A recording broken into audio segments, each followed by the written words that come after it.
Greetings to everyone. So, today we are going to be talking about the new civilization that was created and unleashed for Age of Empires 3, which was Mexico, because, yeah.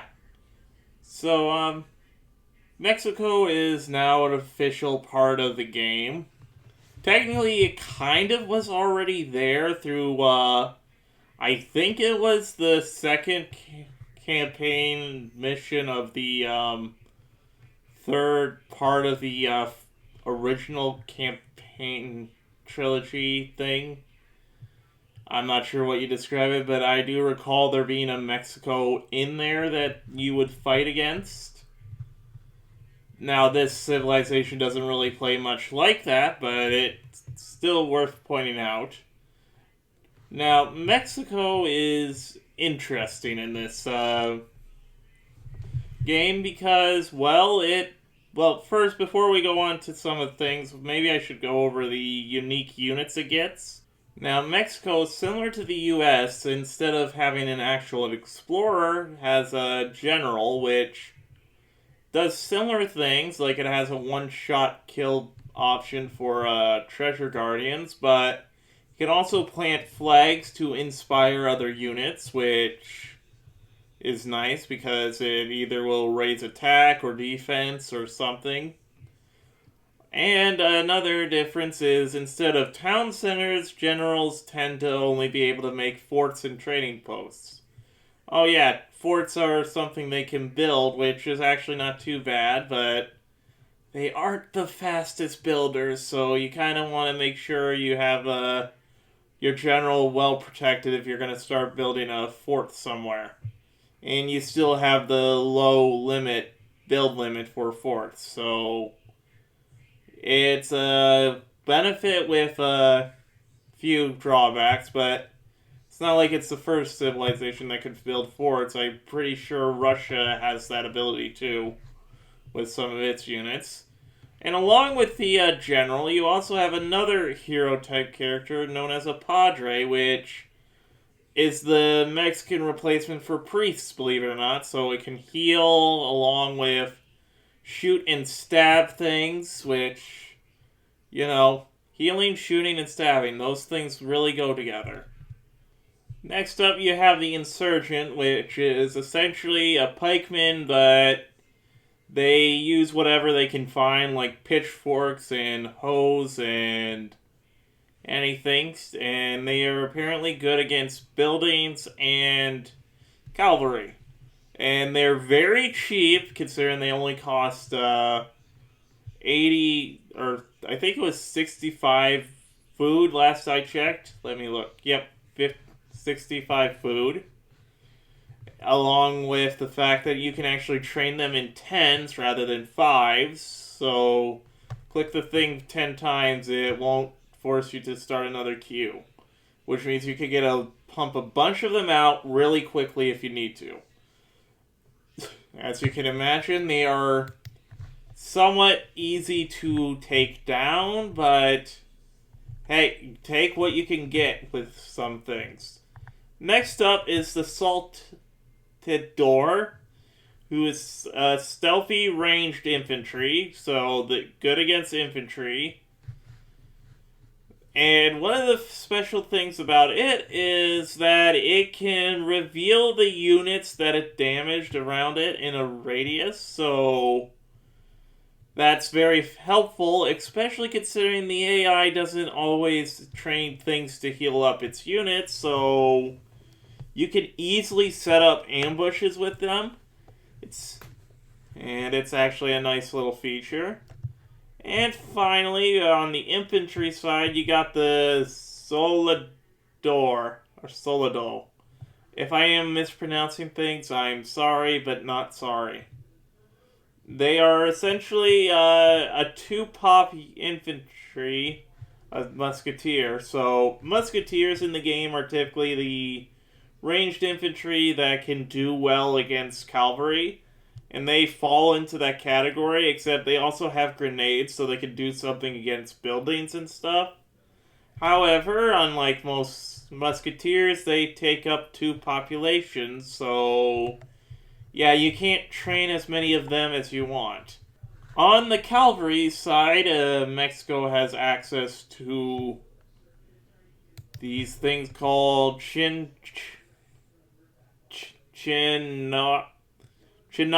I'm hoping I pronounced it the one time.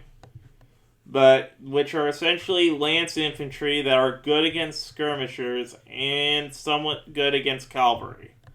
They're somewhat like the Lancer from the Spanish Civ, which makes somewhat sense, except they wear a Sindora because reasons. Actually, few units wear those. Like, Mexico also comes with a couple unique outlaws, like the Desperado, which is just a outlaw with 2 pistols and occasionally yells at its opponents. Corito, which apparently comes with a lasso to slow enemies. And then you got a rifle outlaw that can throw dynamite, so fun times all around. You know you're having fun when one of your friends brings dynamite along. Maybe be careful, but you're still gonna have fun. Maybe not fun, good legal fun, but fun. Now, on the level up sense, and I use level up interchangeably with age up, but aging up or leveling up is essentially similar to the United States in the sense that you get to level up with various federal states. So, like in the U.S., you could level up with, say, the Virginia or Texas per se, and get the various abilities, and Mexico gets similar things, which is not too surprising. Along with that, however, Mexico is also kind of revolt happy because, as far as this game's concerned, it can revolt whenever it wants and turn back to normal. Now, Revolution's got an overhaul in 3 in general, considering that in 3, you can actually turn into specific nations, like Germany can turn into Hungary or Argentina, because I don't know why. I get the Hungary thing, I don't get the Argentina thing. Is that just the whole Nazis wanted to go to Argentina, or is it just a fill-in slot? I don't know. Don't ask me. I don't know all that much about that. I guess there's a historical reason, but anyways, I'm getting sidetracked. But yeah, so Mexico gets to do this anytime it wants and turn back to normal. And it gets to retain whatever benefits it gained from revolting. And it actually works kind of well.